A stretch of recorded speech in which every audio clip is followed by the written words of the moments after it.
With recording.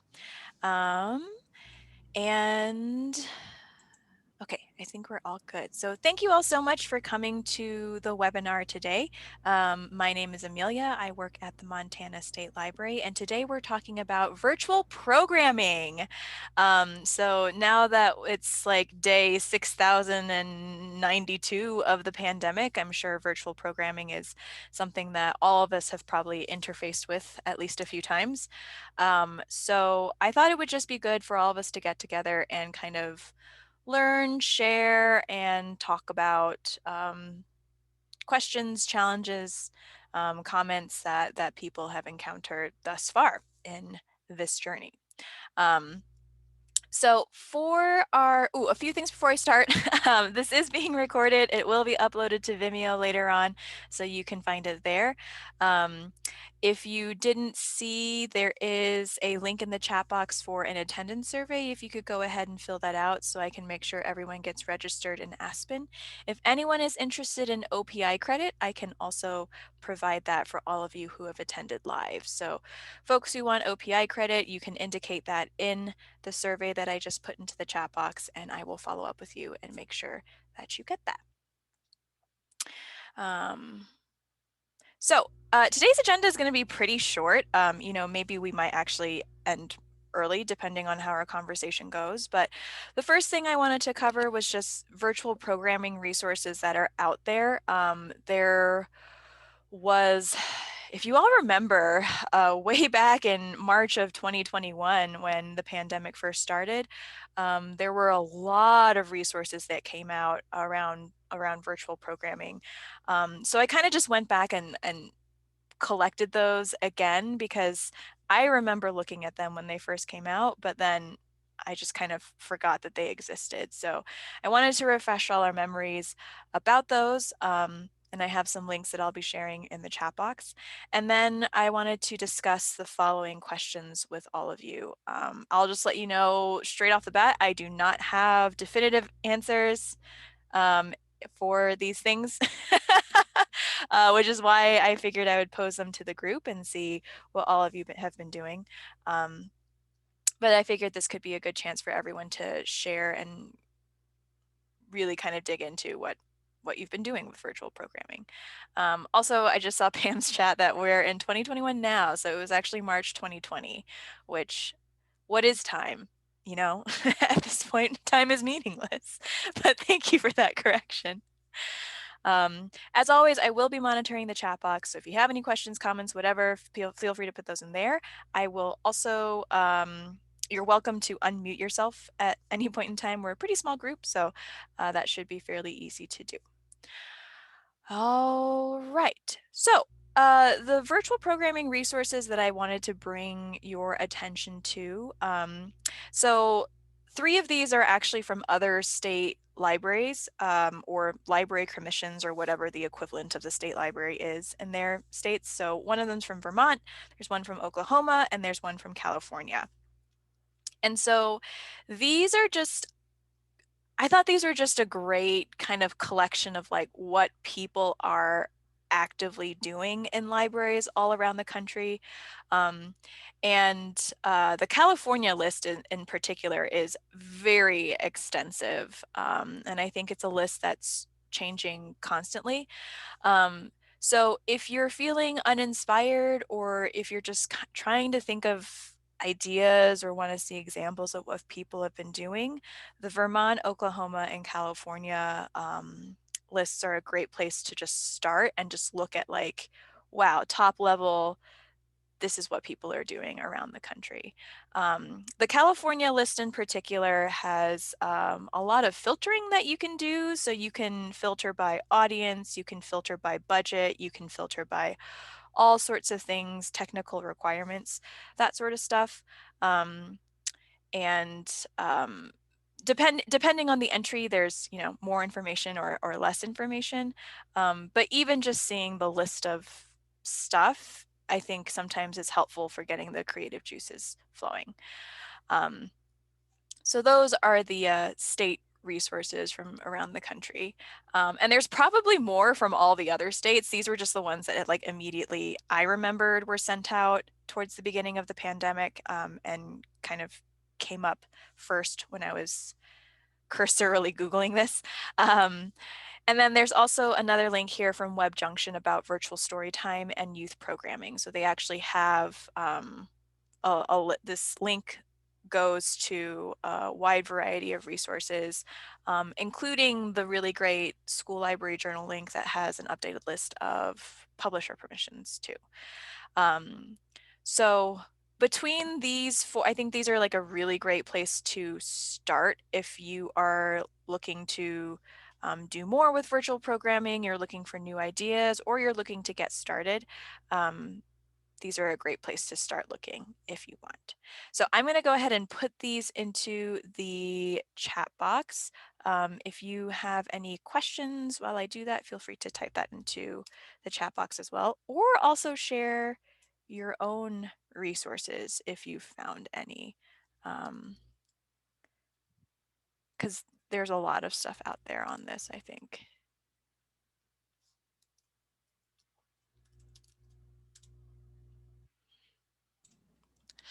I'll just toss out there, maybe you have this in a later one, but on Facebook, there's a library programming interest group that I've seen a lot of questions and posts and suggestions on there if you're on Facebook at all. Oh, awesome. I did not include that. I'm actually not on Facebook, so I haven't seen anything that's on there. So thanks, Pam. And also, when I'm looking at these links again, the Oklahoma one actually has direct links that you can go to for like looking at other people's virtual programming. So a lot of the things on here are, story time. I think that's a pretty common one that people do.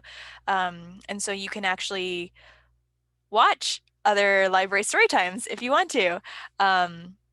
For some of these, I think you might need a library card and a login, so you might not have access, but I think others are open to whomever. So another great way to kind of just lightly stalk what other libraries are doing and get a feel for what's working and what you enjoy as a watcher as well.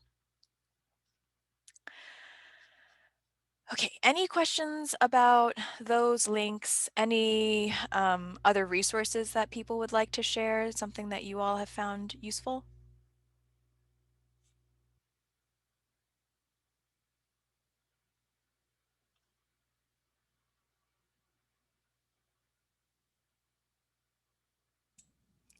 Just to clarify what I said, it's called the Programming Librarian Interest Group on Facebook. So you could just search for that on Facebook Ah, if you're on Facebook. And you can okay, I'll see type what that into the people, chat box too. yeah, thank you. Um, see what's And I out there. think the programming librarian also has a blog or like a website with a collection of programming ideas. So if you're not on Facebook, then you can also look for ideas on their website. So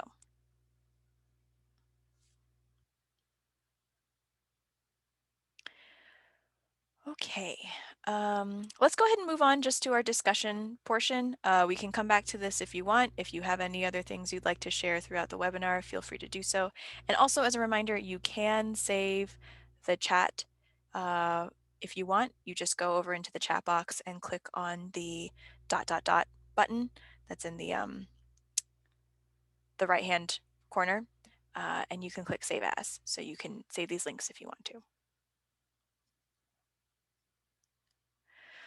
Okay, so this next part is just general discussion and sharing. I put these three questions up here to start with, but we can, of course, meander off into whatever related topic that the group wants to talk about.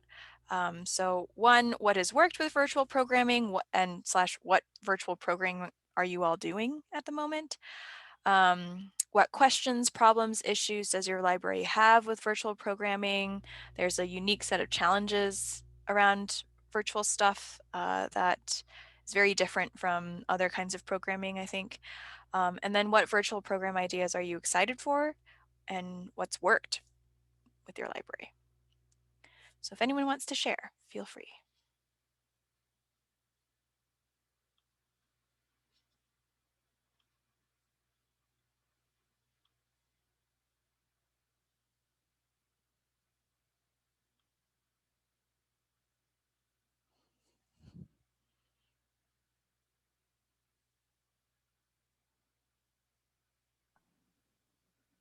Can you hear me?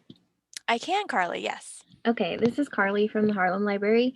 One thing that we tried at Christmas time was we called it Christmas with Carly and Colleen, and we used Facebook Live as our platform. And I kind of thought it was a silly idea, but we just read some short stories. Like we just literally sat there and read. Um, but people really perceived it well. And Colleen's thought on it was that people just kind of missed their librarians. Mm. Um, and those had good attendance. So that was a surprising virtual program we did. Um, and then one problem I would say we have is um, we do an online book club, and that group is mostly an older audience, and they are not on Facebook, and so we use Skype for them. Mm-hmm. And Skype is not an ideal platform, but we didn't want to put over the money for Zoom, Mm-hmm. and so it's not like we can host a program here to do a tutorial on Skype for Mm-hmm. them. And so those are just some things we've gone through. Our story time online has gone pretty well. That's awesome. And do you use Facebook for the story time? Yes. Okay. And Carly, I haven't. I mean, I've only actually used Skype with just like talking to a friend, so I have no idea what it's like as a um, programming thing. What have been the issues? Is it just not great for multiple people on the call, or? Yeah, it's just not very intuitive, I think. Okay, Yeah. that's good to know. Mhm. Thanks for sharing, Carly. Yep. That's awesome to hear that the Christmas with Carly and Colleen went well too. Was it mostly like kids' stories that you read out, or I think we did one kid story, and the others were just uh, we did the Gift of the Magi. That was one mm, we did, and we did like adult make and take crafts along with them. They could come grab mhm, a craft to do that was Christmassy. mhm. Awesome. Cool. Well, thanks for sharing. In the chat, Jennifer says, most of ours are poorly attended, but our virtual book club went very well, even if less than half showed. So that's great to hear. And Jennifer, has the book club been was that like people were meeting multiple times about the same book, or is just one session that they were doing? One session. Cool. Um, and do you think that it was maybe because people were just like, me, I don't want to go, or like technical difficulties? I mean, from what I've seen, learning to use Zoom can definitely be a significant obstacle. Um, or Facebook, or like learning how to sign on, um, in and of itself can be enough to deter people from participating. And if you also don't mind sharing, even the events that perhaps weren't as well attended, do you mind sharing what topics you did for that?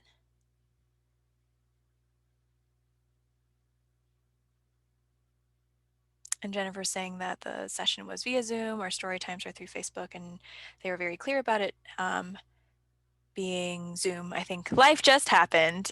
Ain't that just the way?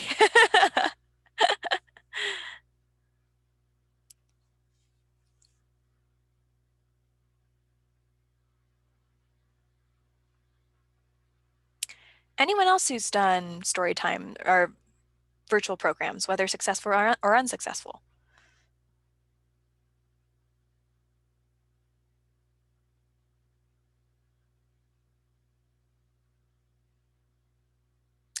Suzanne from the Lewis and Clark Library says the good ones are book groups, lectures, and the big read.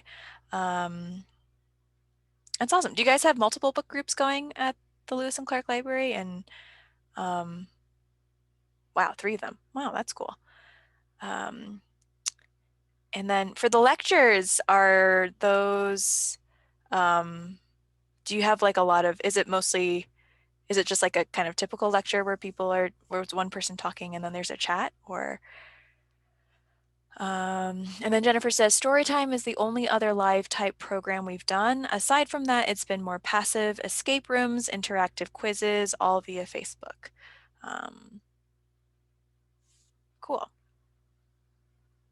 Yeah, I've heard of this escape rooms, and a lot of people have found those to be really fun.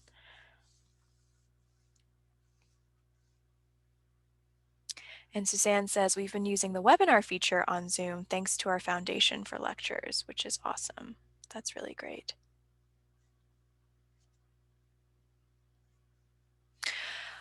Jennifer says, Kali is an escape room wizard. She's awesome. That's super cool.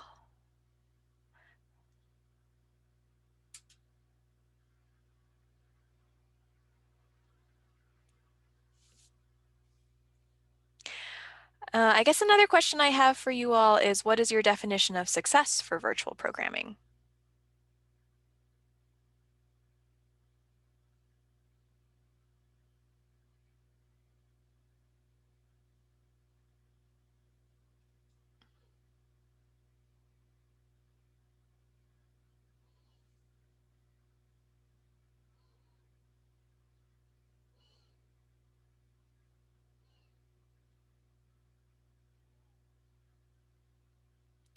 Jennifer says, people viewing or showing up.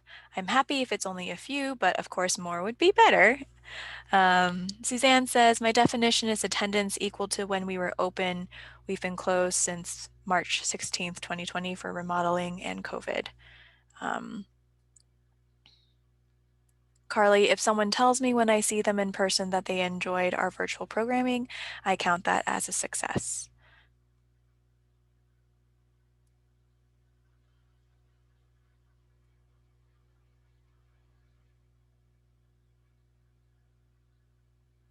And there's no right or wrong answer to what success is, of course. That's a very subjective thing. And I actually, just from anecdotally from what I've heard from other librarians and when I've talked with them, I think actually a lot of you are a lot harder on yourselves in terms of what's successful and what's not. Like sometimes people will describe a program to me and I'll be like, that sounds great. And then they're like, but it like didn't work out because only like 5 people came or something like that. And I was like, I don't know. I think the 5 people who came probably had a really great time. Um,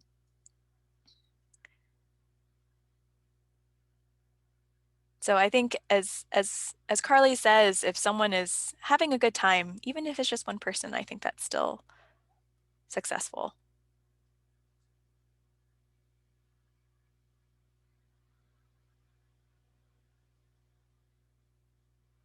Suzanne says, apparently I can't use punctuation today. Sorry. That's okay.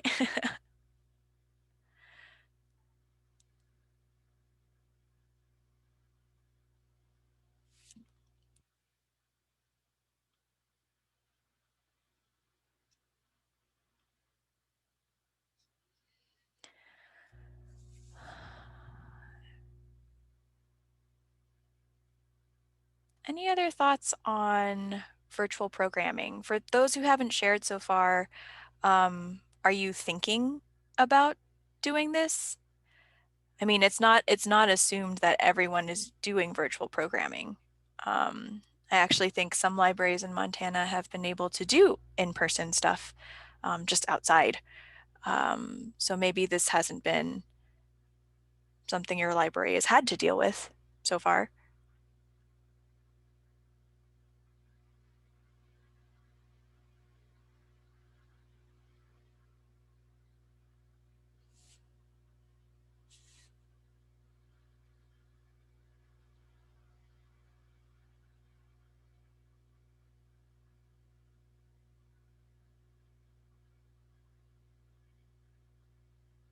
Joy says, we have been handing out kits each month for our programming. Um, and are these like craft kits and then you guys all do something online together, or just the kits and then people can do them at their own pace at home, however fits with their schedule? Just kits with instructions. Yeah, and I think a lot of libraries have been doing that and have found a lot of success with that.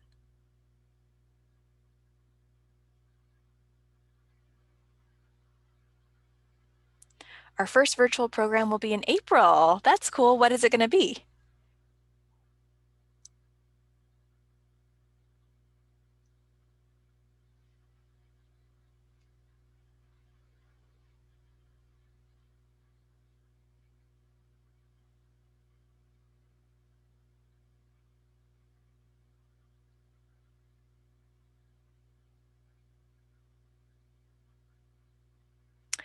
We're doing a virtual book talk with Walter Echo Hawk.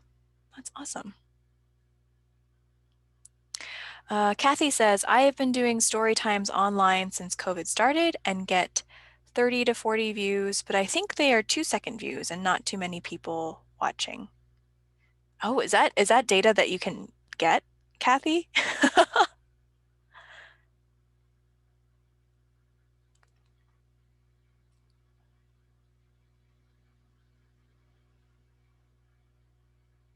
On Facebook. Okay. Oh, I didn't know that you could get that kind of info on Facebook. And are these Facebook Lives, or are you pre-recording them and uploading them?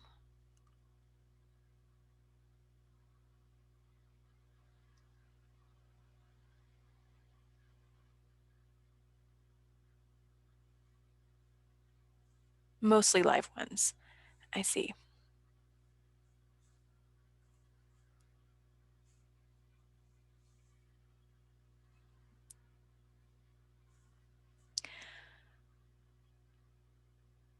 So how are people feeling about virtual programming in general?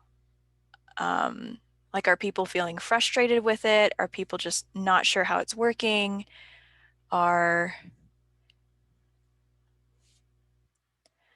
see, a few more comments. Carly says, Kathy, I look at it that your info is at least getting out there and maybe someone will pass the word leading to more watching in entirety. Ben says, we threw a bunch of things at the wall early on. The adult services programs have had some success with their webinar style lecture events and craft walkthroughs. I've mostly had parents say they are trying to limit screen time. We have several take-home programs for kids with just a virtual supplement. And Carly says, I can't wait for in-person to start again.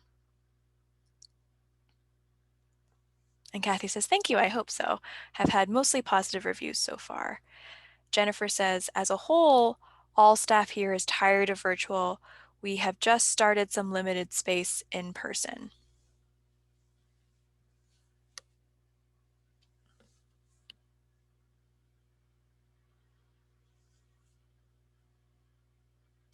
And I think, what Ben says and what Jennifer is saying, not just the digital fatigue with kids and all the, online learning that they're having to do with school and stuff, but it's also okay if you, as the content creator, sometimes is also tired of virtual programming. I mean, like, it's hard to do because you're not getting the same kinds of feedback like you normally do when people are in person. It sometimes feels like you're talking into the void and the void does not answer back. And I mean, also keep in mind that these are like not typical circumstances and there's a lot of like low, like underburning stress and low, like just like low level anxiety and stress all the time going on in the background. Um, so if I guess I'm curious to see if people are here because they feel like they need to be doing virtual programming, or if because they want to do virtual programming, or if this is something that they are hoping to start, or like how are people emotionally feeling about it, I guess.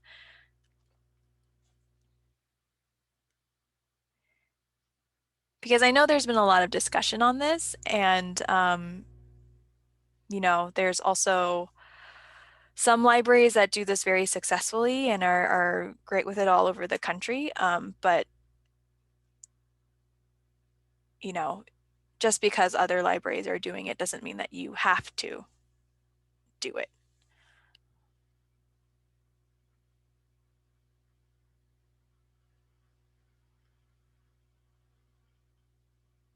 Joy says, I feel like we should be doing it, but we haven't had many requests for it.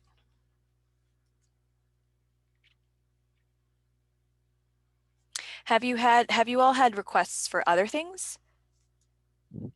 Or do you just think like patron feedback in general is kind of at a low at the moment?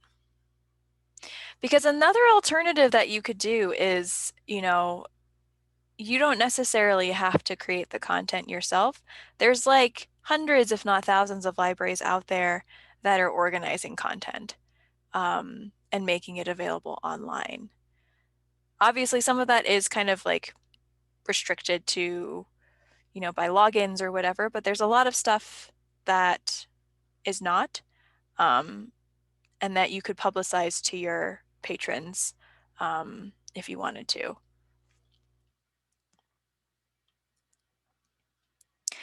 Felicia says, I guess I'm here to see if there's a way I can improve my virtual story time. I get 20 to 25 views, but I'd like to do better. Jennifer says, we've done it out of trying to meet needs. However, we also live in an area with limited internet access. Plus, like you said, most in general are tired of virtual meetings. People mostly request in-person programs again.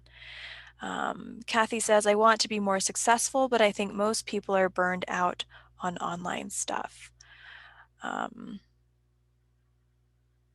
Yeah, I mean, as the weather is getting nicer, I do think that small in-person programming can be a possibility that we all explore. Um, and especially as more and more people get vaccinated, that will definitely help as well.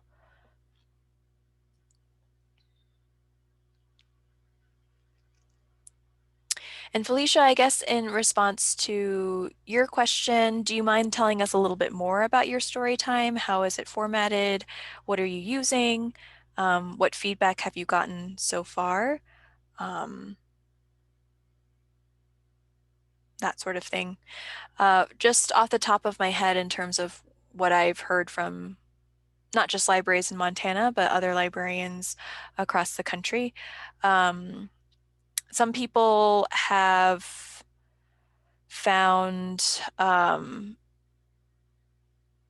they've experimented with different ways of reading the book and displaying the book because sometimes holding the book up to the camera, it's kind of hard for the kids to see it sometimes. So some people have played around with like their face showing and then screen sharing like a PowerPoint with the books scanned on there to make it more visible. Other people have actually said that with their online story times, they've done less of the story reading and they've focused more on songs and finger plays and things that the kids have to follow along with. And they say that that helps them kind of move the story time along a bit more. Kirpa's types, we are also super burned out on virtual programs. We have some success with what we do, but would like to mix it up and try something new. And for that, I would recommend perhaps taking a look at those websites that I sent out earlier. There are just a ton of ideas on there.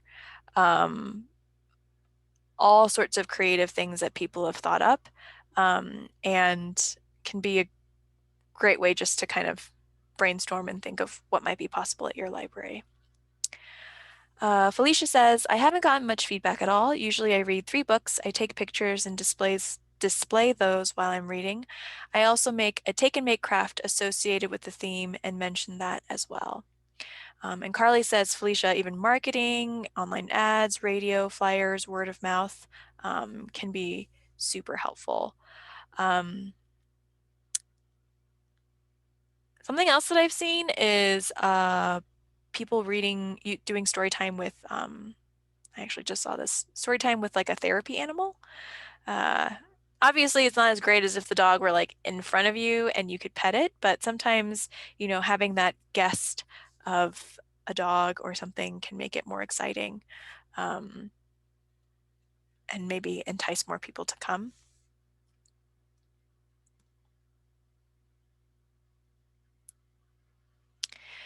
And Felicia, I'm also curious. I would maybe suggest watching other virtual story times that libraries are doing. There, I know, are a bunch of libraries in Montana that are doing virtual story times, so maybe just sneaking in and listening to how they do it there might give you some more ideas. And it's also just like so much more powerful when you're there and watching and you can see what other people are doing and what works for you as the viewer, and you can think about how to take those things and use it yourself.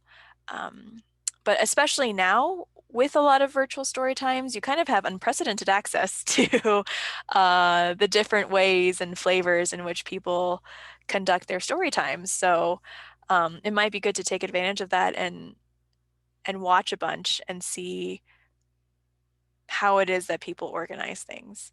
Um, so yeah, you can take a look at some of the Montana libraries that do this. There's also on the Oklahoma website that I sent out earlier, there's a bunch of story times listed there. And if you just Googled virtual storytime library, I'm sure you'd be able to find a bunch of things there. Felicia says, I've also had special guests like Horton when I read Horton Hears a Who and other little stuffed animals. I've done some flannel boards too. Um, so yeah, I also don't know if like changing the time would help. Who knows? Maybe that wouldn't help. Um, and I also be that sort of thing where like maybe no news is good news too. Sometimes when people don't give feedback, that means that they were satisfied and were happy with what they were doing.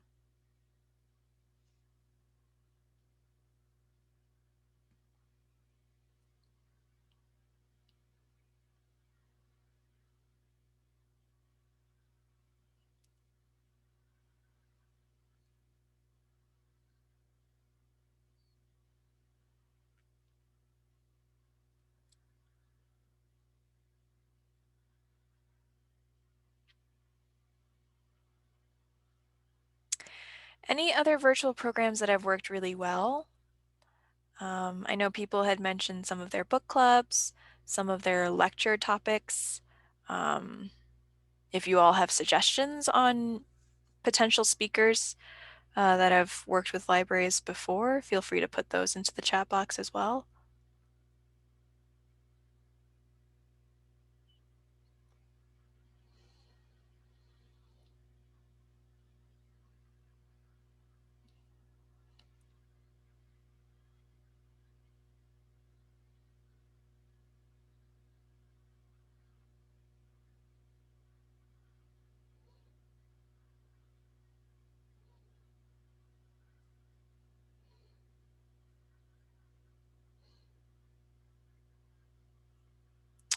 The Sydney Richland Library says, we did online bingo last summer and it went really well for adults and family groups.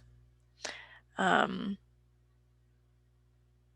oh man, I can't remember the last time I played bingo, but I think it was maybe in elementary school, but I remember loving it. And I feel like, yes, as an adult, I would still enjoy a good game of bingo.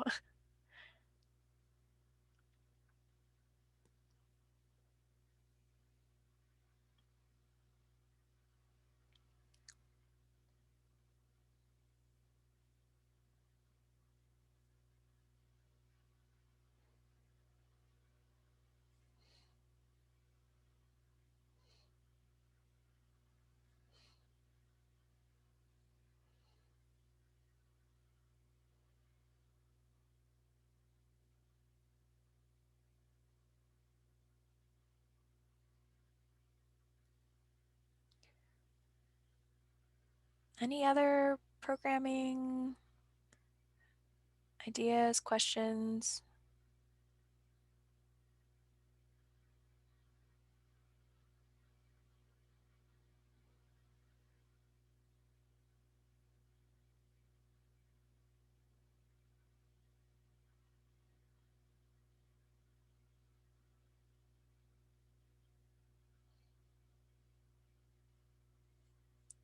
Carly says, thanks for providing those other state resources. I'm looking forward to being inspired.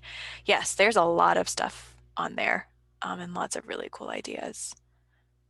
And also just as a quick plug, there's a webinar scheduled later on, I believe in March, for people to do a show and tell for the take-home kits and crafts that a lot of people I know have been doing. And a lot of libraries have said that they've had quite good success with that. So if you're interested in that kind of portion of social distanced programming, make sure to come to that and bring the crafts and take home kits that have worked super well, because we'll talk more about that at that webinar.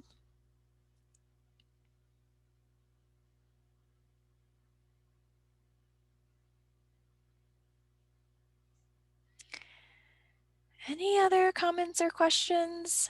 I don't mind ending the webinar early, but I do want to make sure that we address anything that people want to talk about.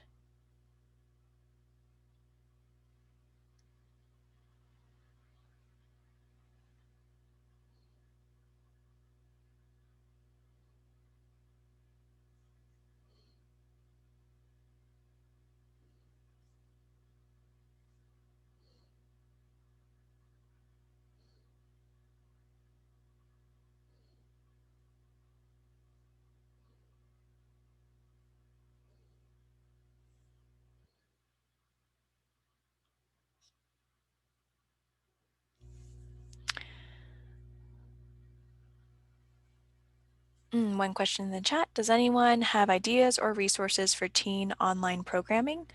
And I would recommend actually looking at, let me actually go back in my slideshow. Oops.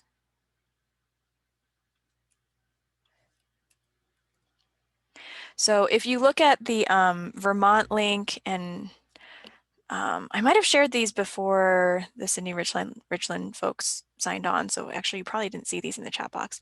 But with these links, you can, oops, I'm trying to copy and paste again.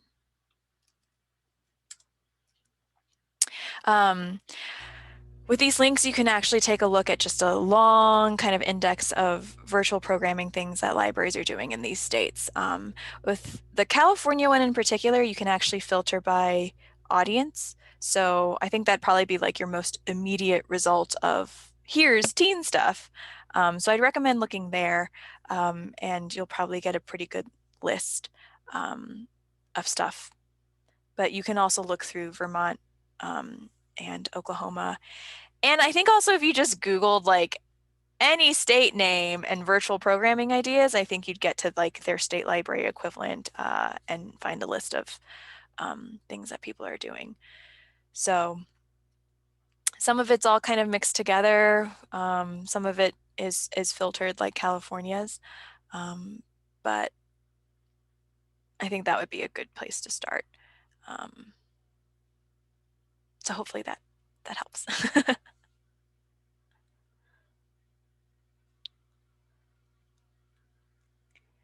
Any other questions?